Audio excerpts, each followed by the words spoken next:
Rampur colony की दोपहर बिल्कुल शांत थी, बस चाय की चुस्कियों की आवाजें आ रही थी। लेकिन इस शांति के पीछे एक डर पल रहा था। कामिनी जी अपनी खिड़की के पास बैठी थीं। उनकी नजरें सड़क पर आने जाने वाले हर व्यक्ति का पीछा कर रही थीं। उन्होंने एक पुरानी नोटबुक उठाई और कलम की नोक से पन्ने पर कुछ दर्ज किया। उन्होंने बुदबुदाते हुए कहा, आज बहू ने फिर वही पुरानी दिनचर्या दोहराई है। प्रिया घर के बाहर काम में व्यस्त थी। उसने महसूस किया कि कोई उसे देख रहा है। उसने ऊपर की ओर नजरें उठाई। खिड़की पर कामिनी जी का चेहरा दिखाई दिया। प्रिया ने तुरंत अपना सिर झुकाया, अपने काम को तेजी से समेटा और बिना किसी से नजरें मिलाए घर के अंदर चली गई। कामिनी जी ने अपनी नोटबुक बंद की और एक गहरी मुस्कान के साथ उसे अलमारी में रख दिया। मोहल्ले के हर घर में एक अनकहा तनाव था। लोग बात करते समय अपनी आवाज धीमी कर लेते थे, जैसे दीवारें भी कामिनी जी के कान बनकर उनकी बातें सुन रही हों। शाम ढलने को थी, लेकिन कॉलोनी की हवा में एक अजीब सी बेचैनी थी, मानो कोई बड़ा तूफान आने वाला हो। दोपहर की तपती धूप में प्रिया ने दरवाजा बंद किया और बाजार की ओर निकल गई। घर के भीतर सन्नाटा पसर गया। कमला जी अपने कमरे में गहरी नींद में थी। बाहर वाली गली में सन्नाटा था, पर कामिनी जी की नजरें शर्मा जी के घर की दहलीज पर टिकी थीं। उन्होंने एक बार इधर उधर देखा, फिर दबे पांव शर्मा जी के घर की ओर बढ़ीं। उन्होंने सावधानी से मुख्य दरवाजा धकेला जो थोड़ा सा खुला हुआ था। अंदर कदम रखते ही उन्होंने अपने जूते बाहर उतारे और पंजों के बल चलने लगी। फर्श की लकड़ी की आवाज न आए, इसके लिए उन्होंने अपनी सांसें रोक लीं। वे सीधे प्रिया के कमरे की ओर मुड़ी। वहां पहुंचते ही उन्होंने कमरे का दरवाजा धीरे से बंद किया।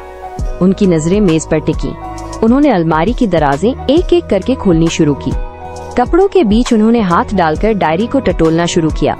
अलमारी के पल्लों के खुलने और बंद होने की हल्की आवाजें सन्नाटे में गूंज रही थीं। उन्होंने हर कोने को छान मारा। उनका चेहरा पसीने से भीग चुका था, लेकिन उनकी आंखों में एक अजीब सी चमक थी। उन्होंने मेज के दराज को जोर से खींचा और अंदर बिखरे कागजों को पलटना शुरू किया। उन्हें यकीन था कि आज उन्हें कुछ ऐसा मिल जाएगा जिससे पूरा मोहल्ला हिल जाएगा। वे झुककर अलमारी के नीचे के खानों को खंगालने लगी, पूरी तरह से अपनी धुन में मग्न। कामिनी जी के हाथ जैसे ही एक नीली डायरी के कवर पर पड़े, उनके चेहरे पर विजय की मुस्कान तैर गई। उन्होंने उसे बाहर निकाला और पन्ने पलटने लगी। अचानक उनके पीछे के दरवाजे पर भारी कदमों की आहट हुई। कामिनी जी के हाथ कांपने लगे। डायरी फर्श पर गिरते गिरते बची। उन्होंने पीछे मुड़कर देखा। कमला जी दरवाजे की चौखट पर खड़ी थीं। उनके हाथ में एक लोहे का बेलन था जिसे उन्होंने कसकर पकड़ रखा था।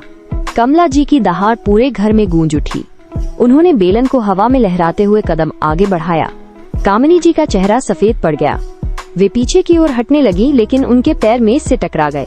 कमला जी चिल्लाई, मेरे घर में घुसकर मेरी बहू की निजी चीजें छूने की हिम्मत कैसे हुई? निकलो यहाँ से। कामिनी जी ने डायरी को मेज पर पटक दिया और खुद को बचाने के लिए हाथ ऊपर उठाए। उनके शरीर में कंपी दौड़ गई। उन्होंने भागने के लिए रास्ता देखा, लेकिन कमला जी का बेलन अब उनके चेहरे के ठीक सामने था। अपमान की लहर ने कामिनी जी को जकड़ लिया। वे लड़खड़ाते हुए कमरे से बाहर की ओर दौड़ी। कमला जी उनके पीछे दरवाजे तक गईं और बेलन को चौखट पर जोर से मारा। कामिनी जी बिना पीछे मुड़े, जूते पहने बिना ही घर से बाहर निकल गईं। गलियारे में उनकी भागने की आहटें सन्नाटे को चीर रही थीं। कामिनी जी के घर के बाहर चारपाई बिछी थी। मोहल्ले की 3 औरतें वहां बैठी थीं। कामिनी जी ने पानी का गिलास मेज पर रखा और अपनी बात शुरू करने के लिए गला साफ किया। उन्होंने अपने हाथों को हवा में घुमाते हुए कहा कि आज शर्मा जी के घर में कुछ ऐसा हुआ है जिसे सुनकर सबकी आंखें फटी रह जाएंगी। तभी कामिनी जी के घर का दरवाजा जोर से खुला। कमला जी अंदर आईं। उनके चेहरे पर कोई घबराहट नहीं थी, बल्कि एक स्थिर कठोरता थी। उन्होंने अपने हाथ में वही नीली डायरी थाम रखी थी जिसे कामिनी जी ने चुराने की कोशिश की थी। कमरे में मौजूद औरतें अचानक चुप हो गईं। कमला जी सीधे कामिनी जी के सामने जाकर खड़ी हो गईं। कामिनी जी के हाथ से पानी का गिलास छूटकर नीचे गिर गया। कमला जी ने डायरी को हवा में ऊपर उठाया और तेज आवाज में बोली, ये मेरी बहू की निजी डायरी है जिसे आप मेरे घर में घुसकर चुरा लाई थीं। कामिनी जी की नजरें फर्श की ओर झुक गईं। उनके चेहरे का रंग उड़ गया। कमला जी ने एक एक करके वहां बैठी औरतों की तरफ देखा और कहा, जो भी बातें इन्होंने आप सबको बताई हैं वे सब झूठ का पुलिंदा हैं। हमारा घर हमारा निजी मामला है और इसमें दखल देने का हक किसी को नहीं है। वहां सन्नाटा छा गया। औरतों ने अपना सिर झुका लिया और एक एक करके उठकर वहां से निकल गईं। कामिनी जी अकेली कमरे में खड़ी रह गई। उनकी चोरी और झूठ का पर्दाफाश हो चुका था। घर लौटकर कमला जी ने मेज पर डायरी रखी। प्रिया की आंखें डबडबा गईं। उसने कांपते हाथों से डायरी उठाई।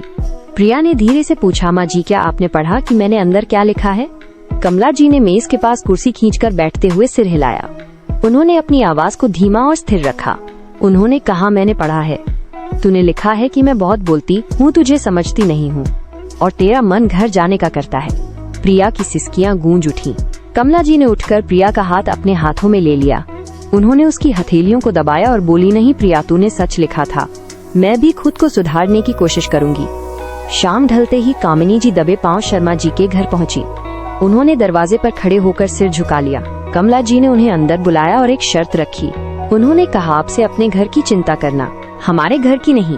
तभी शर्मा जी अंदर से बाहर आए। कमला जी ने मुस्कुराते हुए बेलन उठाया और उसे हवा में लहराकर शर्मा जी की तरफ इशारा किया। उन्होंने कहा, आप भी ऑफिस से आकर घर की खबर लें, कामिनी जी की नहीं। कमरे में ठहाके गूंज उठे। सब हंस पड़े। उस दिन शर्मा परिवार ने सीखा कि घर की शिकायतें घर के भीतर ही सुलझनी चाहिए। कमला जी ने साबित कर दिया कि अच्छी सास बहू की गलतियों को नहीं, उसकी इज्जत को संभालती है।